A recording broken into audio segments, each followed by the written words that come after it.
Hello and welcome. This is Kristen, Science and Engineering Librarian at Miami University Libraries, and this video is on creating annotated photos or images.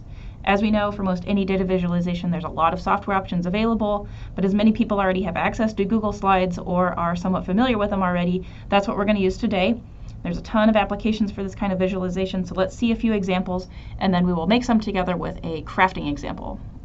Okay, this first example is one that I made for some library instruction. I took several screenshots, like the one on the left, from different databases and assembled them into the image on the right, showcasing a similar feature in them all, the permalink or sharing linker feature.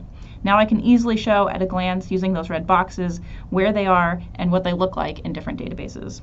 Okay, another example from Libraryland. This is another annotated screenshot, but I didn't put multiple shots together here. It's just one of the online map of the campus, and this highlights where the 3 library locations are located and has their names much larger and clearer than the text that was on the original map. And we could be here a long time looking at other examples, but just after seeing these 2, you can probably start thinking of some similar images you've seen elsewhere, or the one that you have in mind that you'd like to make. So let's start our example.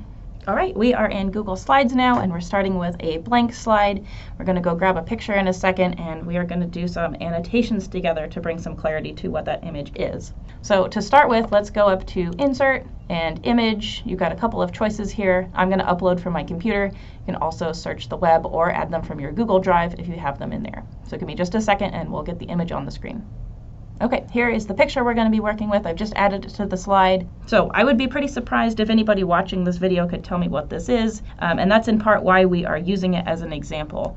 It should become more clear what it is with annotations and perhaps with other images. And that's really the goal of any visualization, is to communicate things. What do you want to communicate?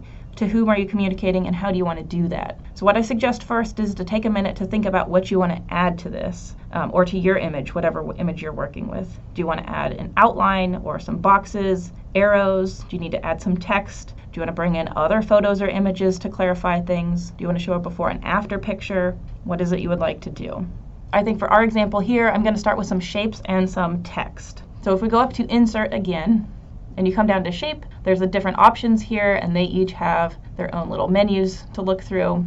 Let's do a bracket, and I'm going to place the brackets around the separate parts of this image. So here's one for the top.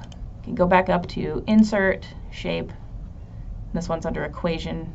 Bring that down here, and one more. Okay, so that helps somewhat.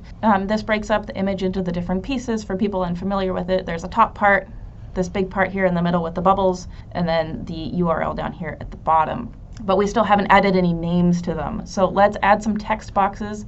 That's also under Insert, Text Box, and let's add the labels now.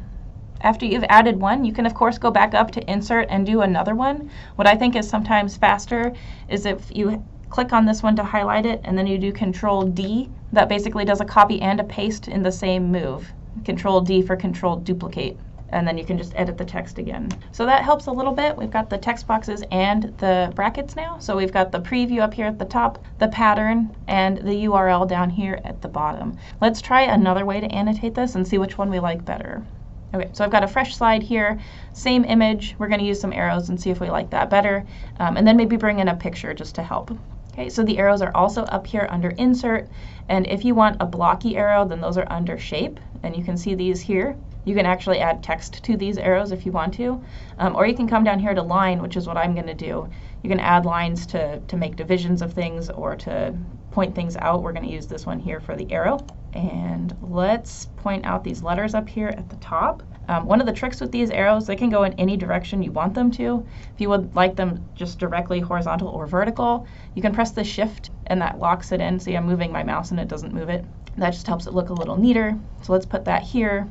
Let's do another arrow. We'll go back up to Insert, do a new one, and then we'll point out these arrows going down, these numbers here. Okay, let's add some text again. Okay, so the strings are these letters up here. Let's add another text box for the numbers. Okay, so we will leave it at that for the arrows.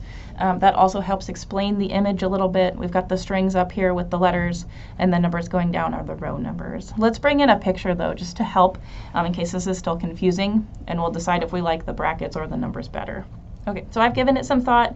People who are not familiar with what this image is, I think that they would be most helped if we called the top part the preview and that big chunky part the pattern, and we didn't use the arrows to point out the strings or the rows.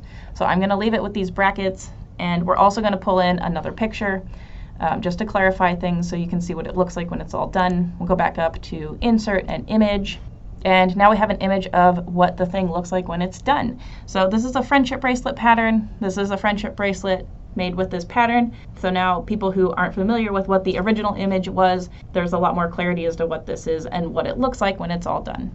So when you are all finished, you can leave it in slides if that's where you're going to use it, or you can go up to File and Download, where you can save it as a PDF or as a JPEG or a PNG image file. And I have a video on this channel on how to do that if you want to see details of that. All right, let's wrap up this video on creating annotated images in Google Slides. I hope this was helpful for you and your project. If you are watching this video in the future and are using a different version of Google than I was at the time of this recording, that might mean that some of the features I showed are in different menus or places. You might see other features that weren't on my screen, but fingers crossed it's by and large the same. Please reach out to the library if you have any questions, and thanks again for watching.